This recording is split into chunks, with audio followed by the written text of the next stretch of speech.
Hello friend, welcome back to my channel পারমিতার ব্লগে আপনাদের অনেক অনেক স্বাগত। তো দেখো সকালবেলা উঠেই আমাদের প্রথম কাজ থাকে রান্নাঘর দিয়ে আমাদের শুরু হয় দিন। তো সকালের পরিবেশটা বেশ ভালো লাগছিল। আমি এদিকে চা বসিয়ে দিয়েছি, যেহেতু আমাদের অনেক বেশি চা হয় ওই জন্যই হাঁড়িটায় করে চা বসিয়েছি সোনাকেও দেখে। তারপর দেখো ঘর থেকে আমাকে তাড়িয়ে দিচ্ছে, জানো তো, আমার ঘর থেকে আমাকে বার করে দিচ্ছে। দেখো জিনিসপত্র সব বার করে দিয়েছে আলমারি থেকে, আমার জামা কাপড় ফাইলপত্র সব বার করে দিয়েছে, আলমারিটাকে টেনে বার করে দিয়েছে।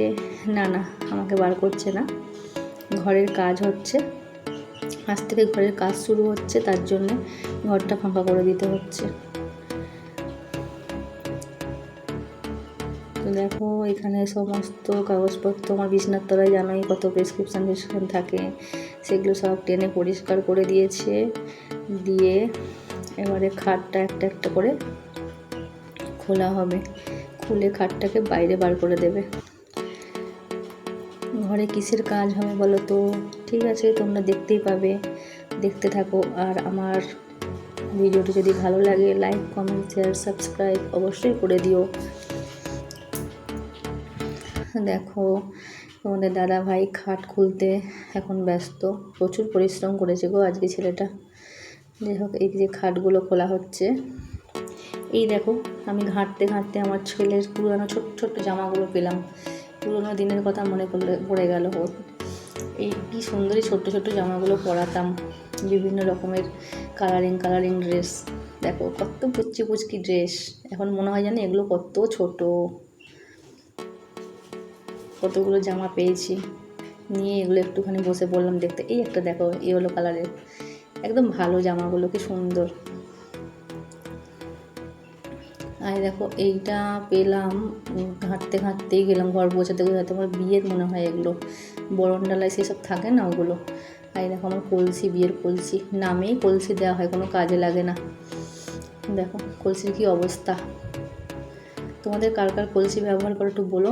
আর এই দেখো মিস্ত্রি দাদা ভাইরা চলে এসেছে, দিয়ে এবারে ঘর এইগুলো সব ভাঙা হচ্ছে, চটানো হচ্ছে। আমাদের ঘরটা যদি মেঝেটা যদি ভালো থাকতো তাহলে চটাতে হতো না, তো মেঝেগুলো না কীরকম উঠে যাচ্ছে। তারপর খাওয়া দাওয়া করে সন্ধ্যাবেলা চলে এসেছি আমি আর আমার শাশুড়ি টাইলসের দোকানে। দেখো এখানে এসে টাইলস পছন্দ করছি, এখন বলবো না, যখন লাগাবো তখন দেখতে পাবে যে কোনটা পছন্দ করলাম। এখানে অনেকগুলো কালার আছে, সবগুলো কালারই খুব পছন্দ। আর এখানে দেখাচ্ছিল কিছু কালার, সেগুলো একদম পছন্দ হয়নি।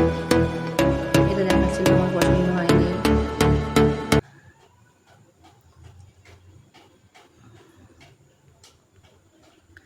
কত সুন্দর সুন্দর টাইলসগুলো দেখো, দেখতে কি ভালো লাগছে।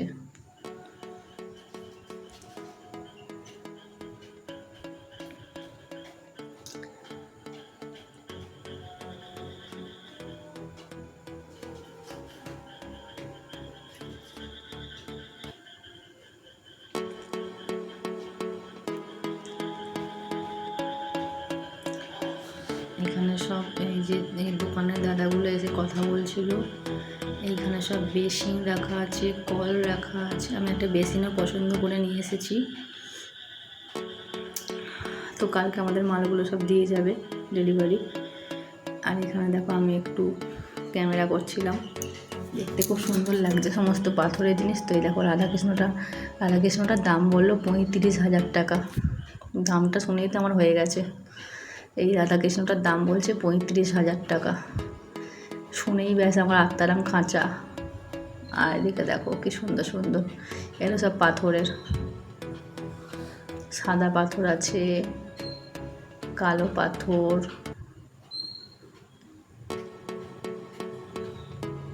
এইদিকে দেখো গণপতি বাবা, লোকনাথ, সব পাথরের এগুলো, বজরংবলী। কদিন পরই গণপতি বাবার পুজো। তারপর আমরা ওখানে কাজটা মিটিয়ে বাইরে চলে এসেছি, এবার ফেরার পালা। তো দেখো কি সুন্দর। এখানে আমি সিংহাসনগুলো শুধু দেখছিলাম, অবাক হয়ে, কি দারুণ দেখতে সিংহাসনগুলো, দারুণ দারুণ। দোকানের নামটা দেখো, রামকৃষ্ণ এন্টারপ্রাইজ। ওখানে ওনাদের ব্যবহার খুবই ভালো,